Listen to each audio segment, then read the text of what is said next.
تو میں سب کو ننگا کر دوں گا. یہ ملک ریاض صاحب نے ایک اپنی آڈیو میں کہا, ایک میسج میں کہا ہے جو اس وقت کے وائرل ہے, آپ سارے سوشل میڈیا پر سن سکتے ہیں. یہ مجھے نقصان پہنچانے کی کوشش کر رہے ہیں. میں ملک کے ساتھ ہوں, مجھے زندگی ختم کرنی پڑی تو سب کچھ اناؤنس کر دو. وہ کہہ رہے ہیں کہ مجھے اگر خودکشی کرنی پڑی تو میں خودکشی کرنے سے پہلے یہ آڈیو جو میں نے ریکارڈ کی ہے سارے کا سارا سسٹم کے خلاف ڈال دوں گا, جس میں پتہ نہیں کون کون ہوں گے, ہونے چاہیے. میں تو چاہتا ہوں کہ ملک صاحب یہ کام کریں خدا کے واسطے, تاکہ پتہ تو لگے اس ملک کو پچھلے 35 سال میں آپ کے ساتھ مل کر اور کون کون لوٹ رہا ہے, تاکہ پتہ لگے کہ عمران خان صاحب جو کبھی آپ کبھی کسی کے ہاتھوں نہیں بکے, آپ کسی کے ہاتھوں بلیک میل نہیں ہوئے, آپ کسی سے متاثر نہیں ہوئے, بلکہ ہمیشہ آپ نے لوگوں کو متاثر کیا اور بلیک میل کیا. تو یہ عمران خان صاحب نے ایسا کیا کیا, بشرا بی بی نے ایسا کیا کیا کہ آپ بھی ان کی باتوں میں بہک گئے اور سسٹم کے خلاف ہو گئے. خیر کرے, اندازہ کرے کہ ملک ریاض کے غلط کاموں کو بھی ریکارڈ کیا کرتا تھا. بہرحال اب جتنی مرضی دھمکیاں لگا لیں, جو جرم کیے ہیں وہ قبول کرنے پڑیں گے. عمران خان کو بھی نامزد کرنا پڑے گا, بتانا پڑے گا عمران خان سے مل کر کیا ڈالا ڈاکا, ورنہ بچت ہوتی دکھائی نہیں دے رہی, کیونکہ وہ آگے جو بیٹھا ہے وہ حافظ عاصم منیر ہے, چھوڑے گا نہیں. معاملہ ادھر رکا نہیں ہے. ایک اہم ترین خبر آپ کو دینے جا رہا ہوں. اس وقت جو پی ٹی آئی نے مہم شروع کر رکھی ہے, جس میں مجیب الرحمان ماڈل پر کام کیا جا رہا ہے, بچوں کی ذہن سازی کی جا رہی ہے, ملک توڑنے کی کوشش کی جا رہی ہے. پاکستان کی تاریخ میں شاید ہی کبھی کسی نے ایسی مہم کی ہو, ملک توڑنے کی دھمکی دی ہو. مجیب الرحمان پاکستان کے لیے ایک ڈراؤنا خواب تھا جس نے ملک توڑا. عمران خان وہی قسط دہرانا چاہتا ہے. اس لیے آرمی چیف نے جی ایچ کیو میں ایک اہم ترین اجلاس کیا ہے, تمام کور کمانڈرز طلب کر لیے ہیں, جس میں دیگر سیکیورٹی کے معاملات کے ساتھ یہ ایشو بھی ڈسکس ہوگا.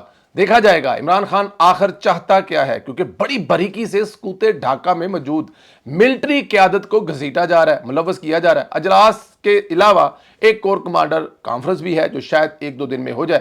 تو خبر یہی ہے کہ کچھ نہ کچھ ہونے والا ہے, اس فتنے کا علاج ہونے والا ہے. یہ وہ خبر ہے جو میں نے آپ کو دی. اب میرے دل کی ایک آواز ہے, ذرا وہ بھی سن لیں.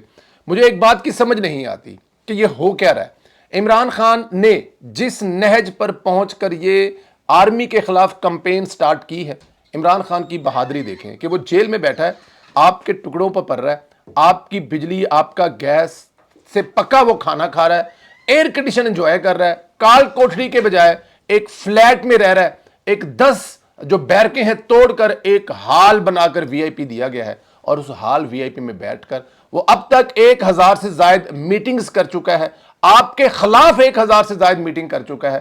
آپ کو وہ اس وقت جو کہ ایک ہیپن 1971 میں ہوئی جو ہم کبھی نہیں بھول سکتے, ہمارا پاکستان 2 لخت ہوا, 2 لخت کرنے والے کو وہ اس وقت ہیرو بنا کر پیش کر رہا ہے. اور وہاں پر جو ہوا, جس کو کہا جاتا ہے کہ وہ ظلم و ستم ہے, جس کو کہا جاتا ہے حامد میر صاحب جو اٹھ کے اپنا حصہ ڈال رہے ہیں کہ بیبیز وار میں, وہ بھی آپ پر الزام لگا رہا ہے کہ آپ لوگوں نے وہاں پر کیا کیا کیا ہے, جو کہ نہیں کیا. آپ لوگوں کے خلاف جس نہج پر جا کے اس نے یہ الیکشن کمپین کی, اور دوسری طرف آپ کی ناک کے نیچے کون یہ سب کچھ کر رہا ہے کہ وہ وی آئی پی لائف گزار رہا ہے. تو میرا سوال یہ ہے, اس وقت موجودہ جو قیادت ہے, خاص طور پر جو ملٹری کی قیادت ہے, کیونکہ ظاہر ہے جو آخری پاور ہے وہ ان کے ہاتھ میں ہے, جو کر رہے ہیں, جو کہا جاتا ہے وہ ان پر الزام لگاتا ہے کہ ان کے بغیر اس ملک میں کچھ نہیں ہوتا. کیونکہ اگر نواز شریف کے ساتھ ایک سال ان کی جو عدالت میں یہ کیس نہیں لگتا تھا ضمانت والا, لیکن عمران خان کو ایک دن میں 15 ضمانتیں دی جا رہی ہیں. اس کی پارٹی کے لوگوں نے اس ملک پر اتنا بڑا ظلم کیا کہ 9 مئی کر دیا, کسی کے خلاف کوئی کیس نہیں چلا, سب آزاد گھوم رہے ہیں, ایم پی اے بن گئے ہیں, ایم این اے بن گئے ہیں, بلکہ وزیر اعلیٰ بن کے بیٹھے ہیں. تو الزام پھر جاتا ہے آپ کی جانب جناب. اس وقت پوری قوم ایک آواز کے ساتھ اپنی فوج کے ساتھ کھڑی ہے, اپنی ریاست کے ساتھ کھڑی ہے, پوری قوم سوائے عمران خان اور اس کی پارٹی کے. ایون عمران خان کے جو اتحادی ہیں وہ بھی عمران خان کے ساتھ نہیں کھڑے, وہ اس کمپین میں شامل نہیں ہیں, وہ پاک افواج کے ساتھ شامل ہیں. شاید یہی وجہ ہے کہ اس کے ساتھ کوئی اتحاد بنانے سے بھی ڈر رہا ہے.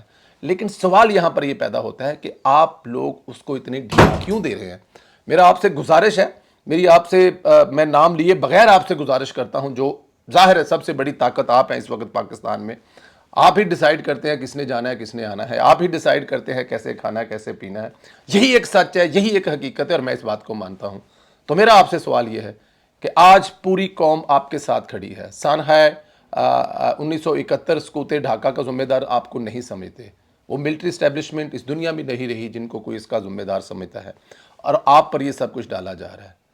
تو اگر آپ آج کچھ نہیں کر پاتے تو پھر یہ قوم شاید کسی جگہ پہ کسی لمحے سوچے گی، کیونکہ پورا پاکستان ایک سائڈ پہ ہے اور عمران خان ہر وہ کام وہاں پر بیٹھ کے کر رہا ہے اور ہر انجوائے کر کے کر رہا ہے، تو کہیں ایسا نہ قوم سوچنا شروع کر دے کہیں آپ بھی تو عمران خان کے ساتھ نہیں ہیں، یا پھر کون ہے عمران خان کے ساتھ جو آپ بھی نہیں روک پا رہا ہے؟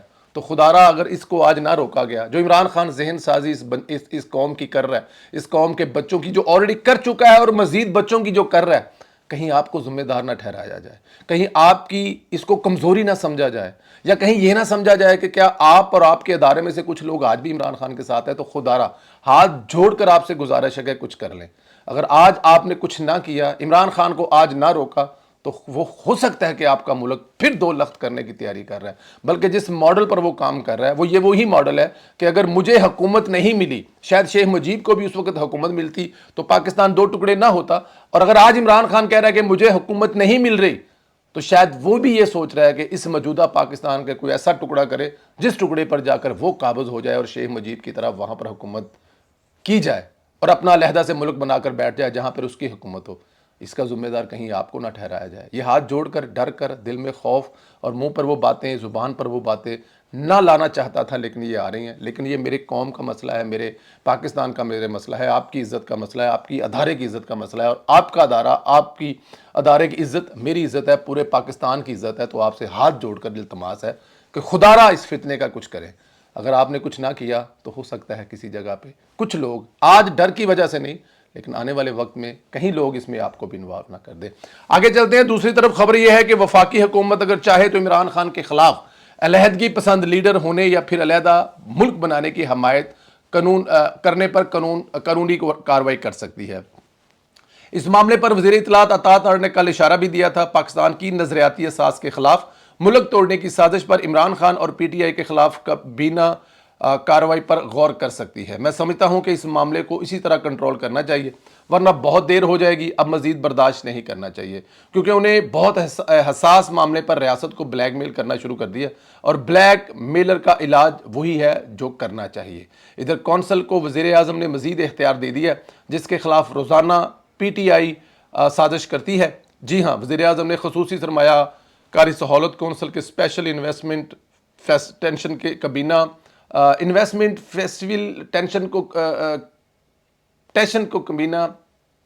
کونسل کابینہ کمیٹی تشکیل دی ہے، اور وزیر اعظم چیئرمین ہوں گے، 12 ممبران ریگولر ہوں گے، آرمی چیف وزرائے اعلیٰ نیشنل کوآرڈینیٹر کو آپریٹ ممبر ہوں گے۔ کابینہ ڈویژن نے کمیٹی کے قیام کا نوٹیفیکیشن جاری کر دیا ہے۔ کمیٹی کے 12 ریگولر ممبران ہوں گے جبکہ 6 کو کوآپریٹ ممبران ہوں گے۔ کمیٹی کے چیئرمین وزیر اعظم ہوں گے۔ دیگر 11 ممبران میں وزیر خزانہ، وزیر دفاع و پیداوار، وزیر منصوبہ بندی و ترقیات، وزیر انفارمیشن ٹیکنالوجی، وزیر برائے نیشنل سیکیورٹی، وزیر بجلی، وزیر قانون انصاف، وزیر سرمایہ کاری بورڈ، وزیر صنعت و پیداکار اور وزیر پیٹرولیم ہوں گے۔ کوآپریٹ ممبر جنہیں خصوصی دعوت پر مدعو کیا جائے گا، ان میں چیف آف آرمی سٹاف، صوبائی وزرائے اعلیٰ اور نیشنل کوآرڈینیٹر بھی شامل ہوں گے۔ اب یہ کونسل مکمل طور پاکستان کی معیشت ایک ڈگر پر چلائیں گے۔ پی ٹی آئی کا جتنا پروپیگنڈا ہے، کونسل اتنی ہی تیزی سے ترقی کرے گی۔ آپ لوگ اپنا بہت زیادہ خیال رکھیں۔ آج کا دن بڑا دن ہے، اس دن کے حوالے سے میں آپ کو مبارک دیتا ہوں، اور آپ عمران خان کے اس رویے پر کیا کہتے ہیں؟ اور دوسرا یہ بھی بتائیں کہ اگر میاں محمد نواز شریف صاحب نے 28 مئی 1998 کو یہ دھماکے نہ کیے ہوتے تو آج پاکستان کہاں کھڑا ہوتا؟ مجھے اجازت دیں، چینل کو زیادہ سے زیادہ سبسکرائب کریں، بیل آئیکن کو پریس کریں، اور اس ویڈیو کو زیادہ سے زیادہ واٹس ایپ گروپوں میں شیئر کریں۔ بہت شکریہ، خدا حافظ۔